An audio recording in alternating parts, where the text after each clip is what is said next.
I'm Anil Kumar. Welcome to my series on Get Ready for the Exams. Here are 5 excellent questions based on linear systems. Now, these questions have been taken from previous test papers. Let me thank my subscribers and viewers for sharing these with me. The solution will provide you good practice for you to get ready for your own exam. Now, the word problems related to linear system have been done in another video, for which I'm going to provide you the link. So the combination will give you excellent practice on linear systems. Let's look into these questions. Question 1. Write whether the following pair of linear system is consistent or not. X plus y equals to 10 and y equals to x plus 2. Consistent means that you have a solution. Question number 2. Find the number of solutions for the following pair of linear equations. X plus 2y minus 3 equals to 0 and 2x plus 4y equals to 6. You have to only find the number of solutions, not the solutions. Question number 3. For what value of k will the following pair of linear systems have infinite solutions? Kx plus 3y equals to k minus 3 and 12x plus ky equals to k. Now, from question number 3 onwards, we are getting into slightly difficult questions which will be 3 or 4 marks each. Question number 4. Solve for x and y. 5 over x plus 1 over y equals to 2 and 6 over x minus 3 over y equals to 1, where x and y are not equal to 0. So in my solution, you will see how easily we can solve equations involving fractions, like this one from previous test question. Question number 5. Find the area of region bounded by x equals to 0, y equals to 0, and 2x minus 3y equals to 12. Now let's look into their solutions one by one. I'd like you to pause the video, answer these questions, and then check with my solutions. Question number 1 and 2 I have taken on the same page. Now here we have to, question number 1 is write whether the following pair of linear system is consistent or not. So consistent means, some of you may not know this meaning. Consistent means having solution, right? So there are two possibilities. Either you have one solution or infinite.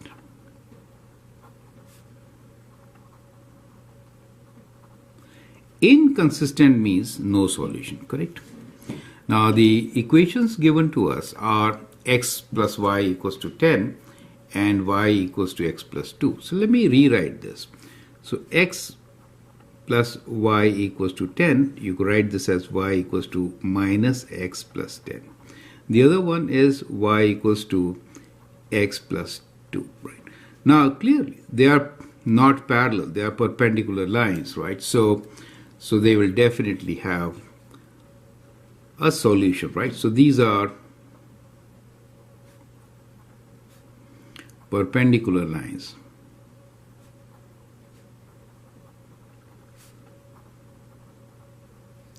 So one solution. Correct? So that is why we'll say these are perpendicular lines, one solution, so they are consistent. So they are consistent. So we'll write here less space, but I'll give you, so these are perpendicular lines, one solution, therefore consistent.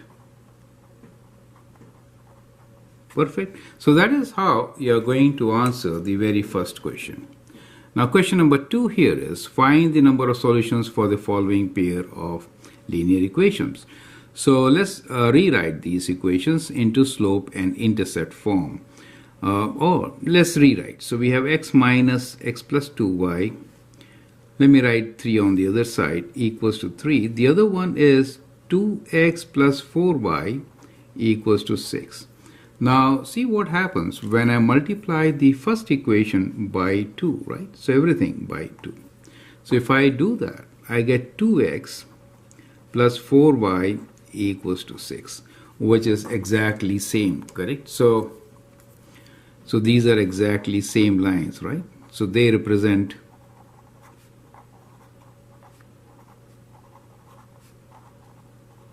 same lines, and therefore we have infinite solutions.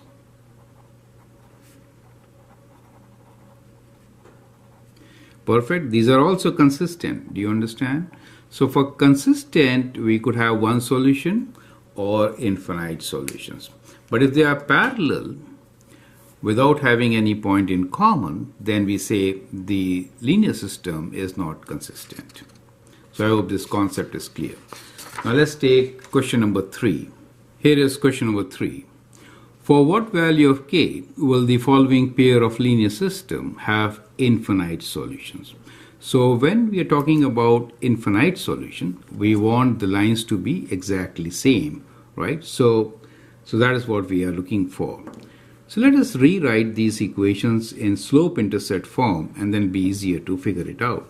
So let's rewrite the equation. It is kx plus 3y equals to k minus 3. Let's isolate y from here. So we get 3y equals to minus kx plus k minus 3, or y is equal to minus k over 3x plus k minus 3 over 3. Right? So that is our first equation. And now let's look into the second equation, which is 12x plus ky equals to k. So we get ky equals to minus 12x plus k, or y equals to minus 12 over kx plus 1. Now when we say that the lines are coincident, so when we say infinite solutions, we want the lines to be coincident. So that means if this is one line, right, so the other line is over it, exactly over it. So this is the other line. So that will give you infinite solutions. So for that, what is the condition? For that, the condition is that their slopes should be equal and their y-intercepts should be equal, correct? Only then they are exactly same and infinite solutions. So that means equating for the slopes to be equal, right? So let's look into these conditions one by one. So let's look into slope m1 equals to m2, right? And then we'll consider their y-intercept b1 equals to b2, correct? So for the slopes, minus k over 3 is the slope of the first line. That should be equal to minus 12 over k. So minus minus cancels. We get k square equals to 12 times 3, which is 36, or k is equal to square root of 36. So we have two possible values of k. One is plus 6, the other one is minus 6.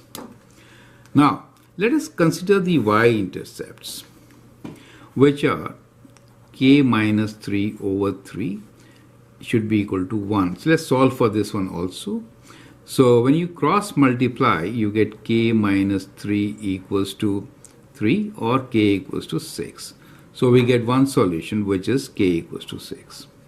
So the common solution is k equals to 6. For that, both will have the same, exactly same line, or infinite solution. So our answer is that k equals to 6. Now you can check your solution, right? So this is not really required, but you can check. So in the first line, if I write 6 for k, I get 6x plus 3y equals to 6 minus 3, which is 3. In the second line, if I write, I get 12x plus 6y equals to 6, right? So you can see that the first line times 2. So write 2 times 6x plus 3y, is this, and 2 times 3 is 6. So they're exactly same lines, right? So that confirms that our solution is correct. Perfect. So that is how you're going to solve this particular question. Question number 4. Solve for x and y. 5 over x plus 1 over y equals to 2, and 6 over x minus 0 y equals to 1, where x and y are not equal to 0. Now we can do substitution or elimination method in this particular case. sometimes we may have to rewrite the equation with substitution, right? So in this case, we don't really have to rewrite. So that's our equation number 1, correct? Now, equation number 2 for us is 6 over x minus 3 over y equals to 1. Now, if I actually divide equation 2 by 3, what do I get? Okay, so what we will do here is that we will divide equation 2 by 3. So if I do that, dividing by 3, that means 1/3 of 6 over x minus 1/3 of 3 over y equals to 1/3. See, I'm still working in fractions. Sometimes it is simpler, right? So what we get here is 2 over x minus 1 over y equals to 1 over 3. So I get my equation number 3, correct? As you can see here, now we can eliminate 1 over y by adding equation 1 and 3. So if I add equation 1 and 3, in that case 1 over y cancel. I get 5 over x plus 2 over x equals to 2 plus 1 over 3, correct? So 5 and 2 is 7. So that is what we have here. 7 over x is equal to, we can have a common denominator of 3. 3 times 6 plus 1 is 7. 7 over 3. Do you see that? So x is equal to 3. Perfect. So we get one solution, which is x equals to 3. Now to get the value of y, you could actually substitute this value. So let's call this as 4. So what we are going to do now is substitute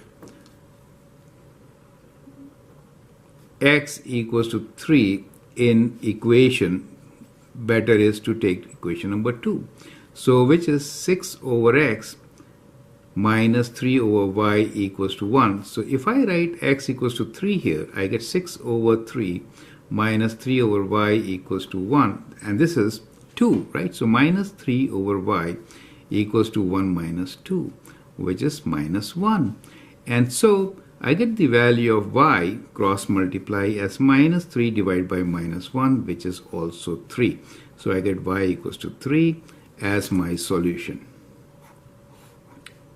Perfect. And so we can write down our answer that x equals to 3 and y equals to 3. Okay. So that's the coordinate point which gives us the solution of this particular system. Perfect. Now the alternate method, let me write down here. Alternate is you could substitute, let's say 1 over x as p and 1 over y as q and then solve. Then it becomes a linear equation for you, correct? So try with that also. It is also a good method to work with. Now here is the last question for us. We need to find the area of region bounded by the x-axis, the y-axis, and the equation of the line, right? So let's look into this question. So let's draw the coordinate axis. So I'll make approximate diagram to solve this particular question, right? So let's work with the line. We have 3x minus, we have 2x minus 3y equals to 12. So when given in this form, find x-intercept and y-intercept, right? So for x-intercept, y equals to 0. So if I write that, I get 2x equals to 12, x equals to 6. For y-intercept, x equals to 0. So I get minus 3y equals to 12, y equals to 12 over minus 3, which is minus 4. Correct?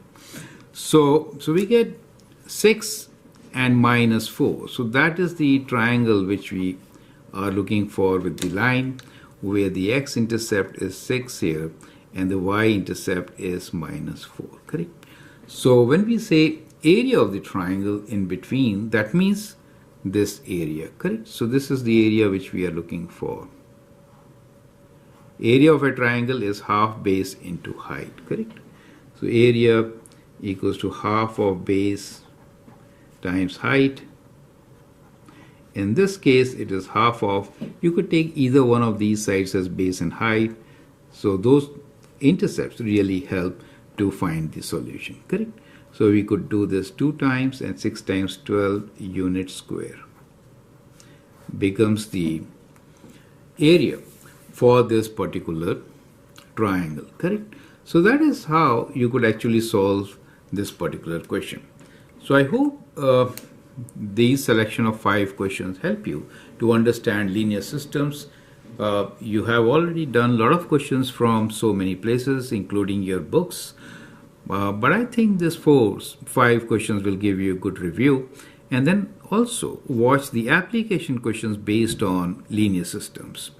So that will really prepare you for any question on this chapter. I hope that helps. Feel free to write your comments and share your views. And let me thank once again Mr. Anil for sharing questions with me. Thank you.